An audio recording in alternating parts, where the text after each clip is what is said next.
Hello, welcome to Jason the Old Millennial. My name is Jason, speaking to you here in my basement in the great state of Kansas. And today's video, I am continuing my rankings of my 100 favorite albums of all time at this point. Obviously, I'm still growing my knowledge of albums and listening to more. And so I'm sure this top 100 will change in the future, but I kind of made this 100 favorite albums list a year or so ago. So I've been doing it for over a year now, and I'm just over halfway done with my list. I am at number 45 on my list, in fact. And the number 45 favorite album, maybe a little controversial, but it is Abbey Road by the Beatles. Came out in 1969. It is considered their 11th studio album, though it's kind of confusing in a way that it's 11th out of 12 studio albums if you don't include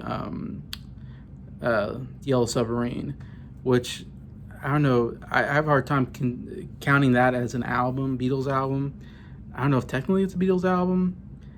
It's a strange album. The only album I don't have on my only Beatles kind of album I don't have on my 100 favorite list, and pretty much everybody puts that. If you do count it, it's usually number 13. Just because it's a lot of orchestra music or whatever, music from the movie. So it feels more like a movie soundtrack than a actual album. Unlike Help and Hard Day's Night, which are like songs from the movie, but they feel like just an album on their own. They don't really feel like soundtrack albums. Yellow Submarine feels more like it's a soundtrack album with just only like 4 new Beatles songs on there. So it's really hard to count that. And so you don't count that. There's 12 Beatle albums. This is considered 11th. This came out 11th, but it was actually recorded. The last album recorded. So it's hard to say. Is this the last? I don't know. You can debate. This or Let It Be is the last Beatle album. It's hard to say because Let It Be was recorded before this, but it didn't come out until 1970, which is weird how it got recorded before, but it took a long time to finish.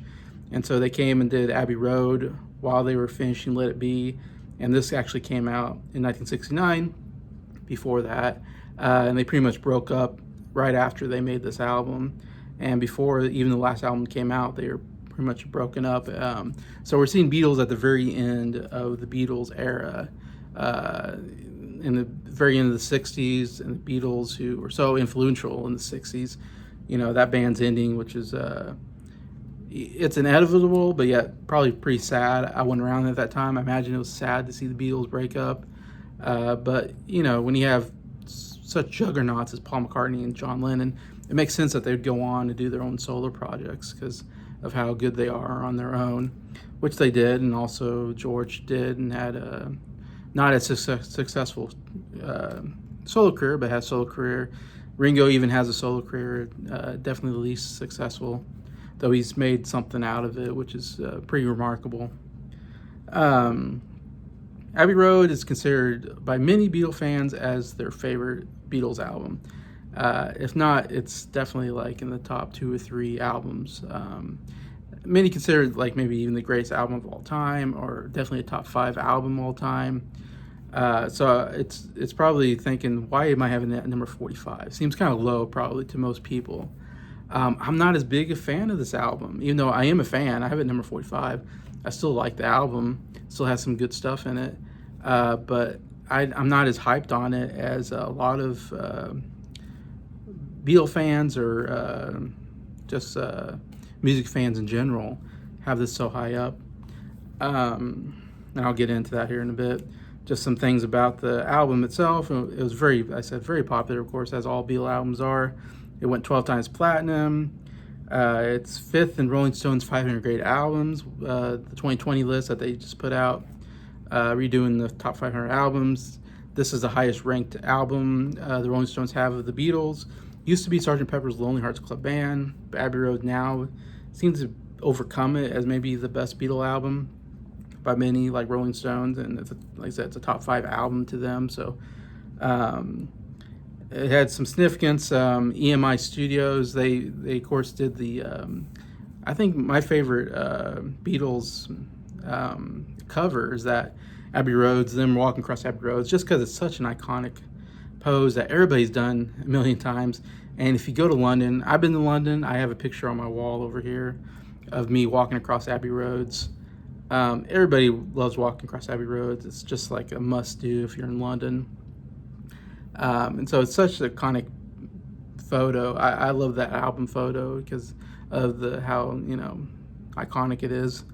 And so much so that this, because Abbey Roads is it's a street that they walked across, and close by, if you've been to London, not too far from it is the studio where they made a lot of their albums and songs and all that, and it was called EMI Studios. But after that album and how popular it was and how popular that road was because of the Beatles walking across, they changed the studio from EMI Studios to Abbey Road Studios. So, and it's the famous studio. Anytime someone says, "Oh, I went and recorded in Abbey Road Studios," it's like this almost what's the word? Very important recording studio. It's like it's the mecca of recording studios. If you mention recording studio, I probably wouldn't know what you're talking about unless you said Abbey Roads, and I'd be like, oh yeah, that's where the Beatles recorded. It's the best recording studio in the world historically because of that. And I think a lot of people love to record there because they say, oh, I recorded where the Beatles recorded. So it's made it's very kind of holy, if I can use that word, studio that everybody wants to flock to and of course look at, as I did too when I was in London. The album was #1 for 11 weeks in UK and US, so obviously all their albums went #1, so did this. It put out a double A-side single actually from the album, which was Something and Come Together. Something, the first George Harrison song that got an A-side, I believe, and this of course went #1. It was #1 single. From what I've read or what I know is Something is considered the first #1 single for George. The Beatles, they never put out a George song as an A-side single, and he got a lot of B-sides. But it's weird because I don't quite understand double A-sides, or because we don't do A-side, B-side singles anymore. But I don't understand, but they're both considered A-sides. So this single that came out went #1. So I don't know if that means both songs are #1 or just one of the songs #1, because I've seen when Rich Strickler and Randy Nelson did their, they went through the 60s and did all the #1 songs that came out and ranked them. And they didn't rank Something, but they ranked Come Together. So I guess by some, Come Together it's considered the #1 single maybe and not Something, but yet I thought I heard Something was a #1 single, so I'm kind of confused by all that.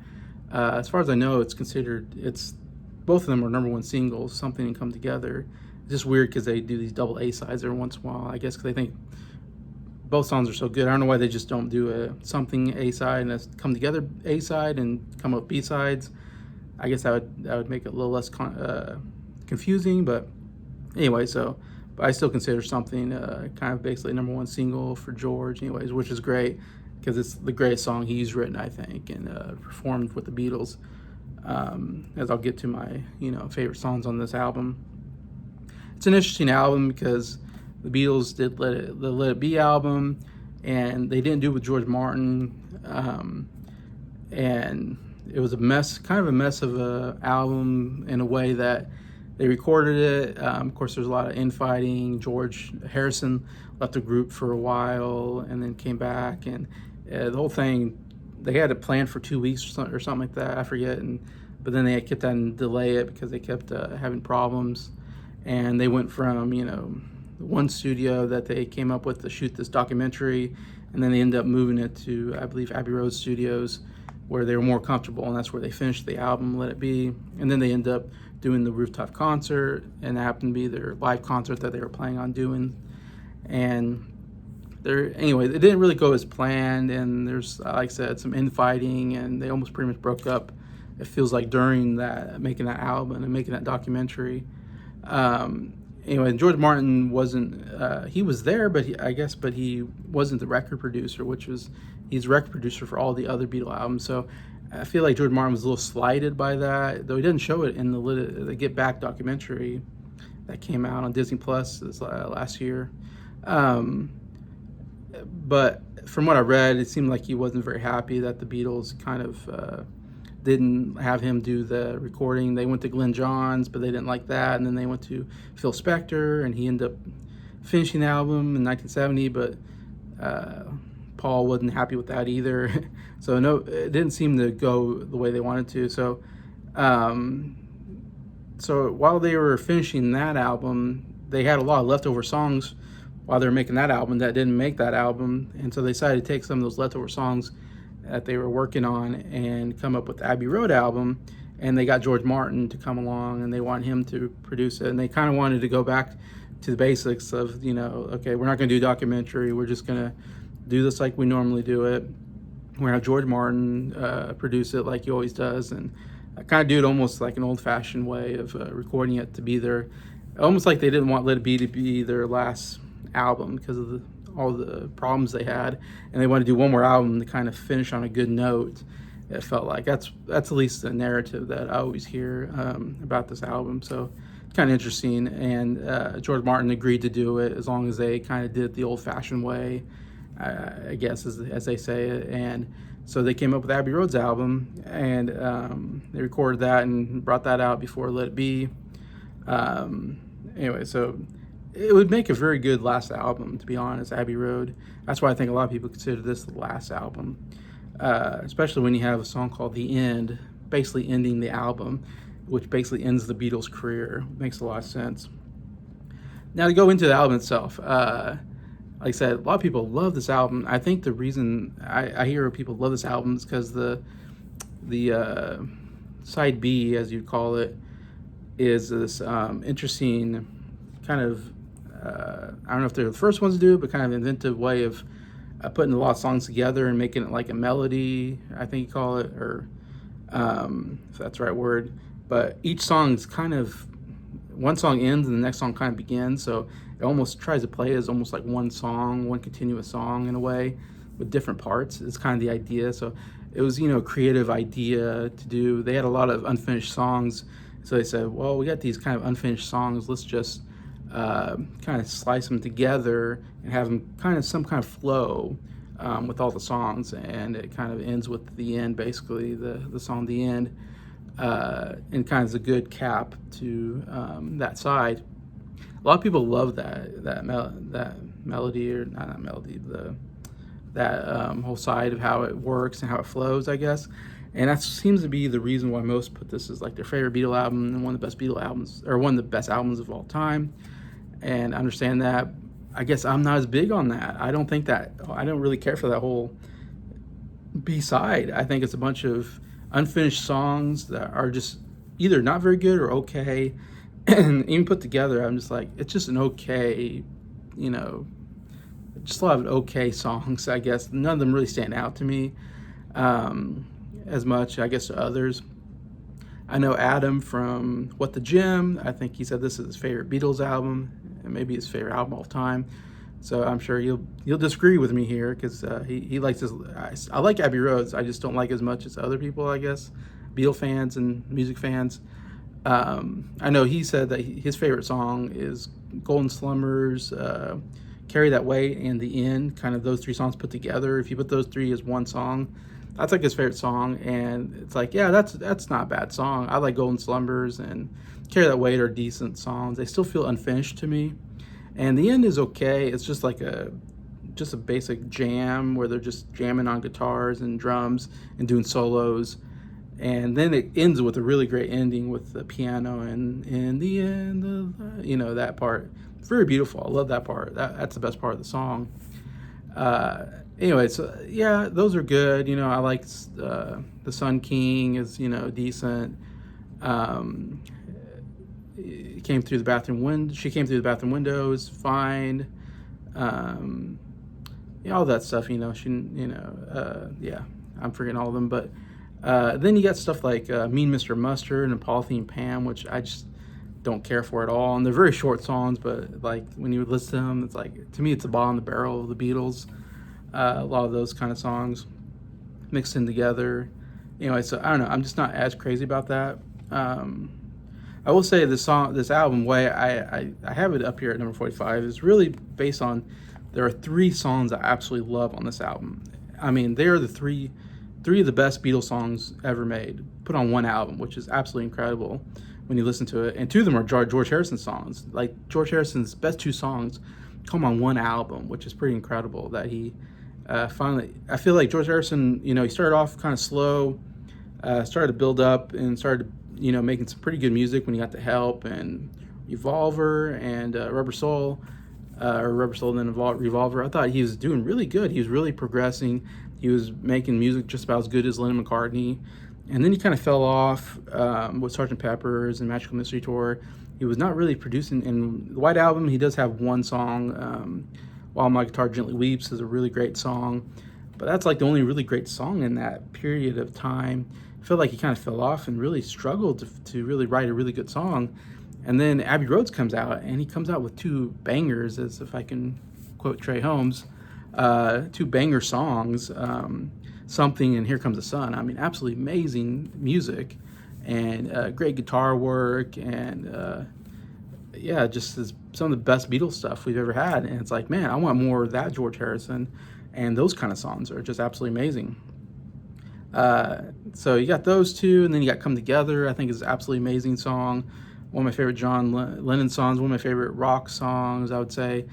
Anyways, and so those three songs, I mean, those are three like top 10 favorite Beatles songs for me, which is absolutely incredible. It's the only album that has three songs I would consider top 10 Beatles songs. And it's the very last album, and they're making some of the best work they've ever done. And the unfortunate part is that if there's a big drop off after those three songs. You put those three songs together and you go, man, this is just a killer album. And then after that, there's a lot of songs I don't like or just okay. I do like, well, I'll get to my top three here. Maybe I'll talk a little more about that. Or I guess I can talk about that now. I'm pretty much down to my last part of the review of the album. I'd say the only other song I really like on this album, besides those top three, is Octopus's Garden, one of Ringo's only two songs that he wrote with the Beatles. And in my opinion, it's my favorite Ringo song, even better than Yellow Submarine or A Little Help from My Friends, which is probably considered his two most popular songs. But I really enjoy this song. It's got a real catchy chorus, and I love the guitar work and the piano coming in. It's kind of just a fun little, almost kind of kid sing-along song, which Ringo seems to do really good with these kid-type songs. And I think it's a real fun song. I really enjoyed that song. After that, I just don't care for a lot of the songs on this album, and maybe that's just me, and it's probably uh, just, I understand a lot of people love a lot of the songs on here, and it's just me. It's just a strange thing, I guess. And I'm a big Beatles fan, and songs I just don't enjoy for whatever reason. It doesn't really fit what I love about the Beatles. One being "Oh Darling," I just really don't like that song. It's one of the bottom songs in my when I'm ranking. I've been ranking the Beatles songs, and that came pretty low on my rankings. It's a song I really just don't like, and I know some people love that song. It's just one that doesn't get. I don't get. I don't really care for the vocals or the style of that song. The other one is uh, what's it called? I want to say "She's So Heavy," but that's not the name of the song. "I Want You," parentheses, "She's So Heavy." I don't care for that song, and probably the only reason why is because it's such a long. It's like a 7-minute song, and like there's a good 3 minutes of just instrumental where there's nothing, and there's not much lyrics to it. They pretty much just basically John basically just sings the same lyrics over again, and it's majority just an instrumental song, I guess. And so I find the song kind of boring and just takes so long. Instrumentally, it's really good. Like the musicianship's actually really, really excellent, and there's some really good guitar stuff going in there. There's just too much of it for me, and a lot of people love that song. I think because it's a different Beatles song. And it's much more a bluesy type song that Beatles don't do a lot of. Anyway, so I'm probably on again. I understand I'm probably way out on a limb on those two. Everybody else loves those songs. That's just two songs that I just don't care for personally. And then you got Maxwell Silver Hammer, which is considered one of the weakest Beatles songs. I've never been crazy about either. Anyways, and that's the A side, and I talked about the B side basically. So I don't know. To me, it's just a lot of weak, mediocre songs put together. Like I said, that maybe they rushed it because they wanted to come out with this album before they broke up, basically, and so they had a lot of unfinished songs that they put together. Like some of them were songs came from Let It Be album, like Maxwell Silver Hammer. They worked on when they were doing the Let It Be album. I know when you watch the Get Back documentary, you see them working on that song is one of them. But and they work on Something a little bit, which obviously George is working on that song. Anyway, so but yeah, so that's why it's probably not as high as most because I don't like all the other songs. But it could be lower, but I put it that high because of the three best songs on there are so good. It makes this number 45 for me. Because this could be an album that could be lower on my list, but when I eventually come up with number 45, I just had to say there's other songs where other albums don't have as good of songs as these. But they have better, just overall better songs, but none of them are as strong as those three songs, anyways. So that's what makes this, a must-have, I think. And to get to my top three, I've been talking about a lot here. Number three, I have "Come Together." What a great, I used to call it a rock song. There's not like a lot of guitar in it. Towards the end, there's more guitar. It's really the bass and the drum. The bass is so amazing. The boom boom ba da da boom boom ba da da da. I love the bass on this song so much, and it has such a great groove. And then the drums are amazing. The do do do do do do do dun dun dun do do do do do do do, and and it has like this just great drum beat throughout. And and John's vocals are just absolutely great. He has such great rock vocals, and his vocals work so well with the song, with kind of the nice little groove with his vocals are just perfect. And it's the kind of song every time I listen to it now, I just like have to do a little bit of headbang, like grooving up slowly. That cadence just makes you just want to move. And so if a song does that to me, it makes me want to just move my body. It's like, that's a good song. And that's what Come Together does for me. Besides, it's a song I feel like I've heard other people cover. It's a fun song, I think, to cover. Because with the "Come Together right now over me," that's such a great chorus. And then right after the chorus, boom, boom, da, da, da, da, goes right into that bass. I mean, it's so perfect of a rock song. Number two, I have "Here Comes the Sun," one of George Harrison's great songs. Many have this like the best song ever, which I totally understand. It's definitely a top 10 song all time. It's a song that makes you smile. Like every time I listen to the song, it's like one of the songs where it's like I can't help but smile. It's such a somehow it's like this very positive, uplifting song. Something about the sun. The sun makes you feel like it has a very positive image to you. When you're outside and the sun's shining on you, it just feels good. And that's what this song does to you. It feels like the sun's shining on you. It just makes you feel good. And how it starts out with that acoustic guitar. I love that acoustic guitar in there. Dun dun dun dun dun dun dun dun dun dun dun. Absolutely amazing guitar work by George, and I love that all that there. And yeah, just absolutely amazing. It's a song that you always see in commercials, and they put it in commercials to be uplifting. It's just an uplifting song. It's kind of a positive vibe to it. The lyrics and everything, is saying, here comes the sun. It's all right, you know. But yeah, I love that song. Number one is Something, of course. The other song I talked about, considered one of the greatest love songs all time. And I absolutely love it. I love the guitar so much.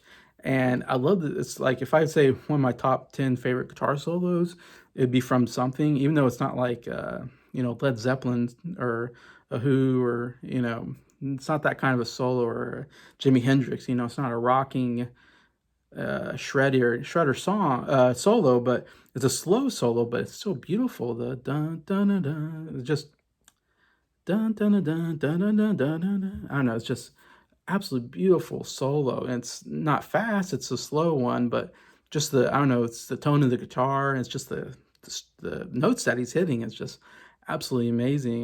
Dun dun dun dun. I don't know, it just has this great sound to it that I absolutely love every time I listen to it. And I think George's best vocals of any song he's done. totally owns the song, and it's just as good as anything else John and Paul has done in their careers with the Beatles. I think. I mean, it's way up there. It's one of my favorite all-time Beatles songs, and of course, that lyric, "Something in the way you move." Such a great lyric. It's about looking at the person you love and just saying there's something about you that I just absolutely love you.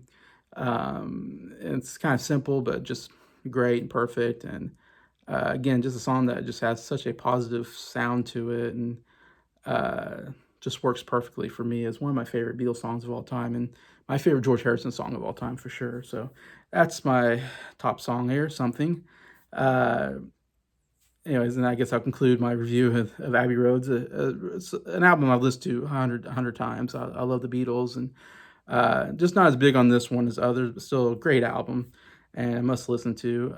So I hope I don't get too many hate comments for having it this low, but still know that I love this album.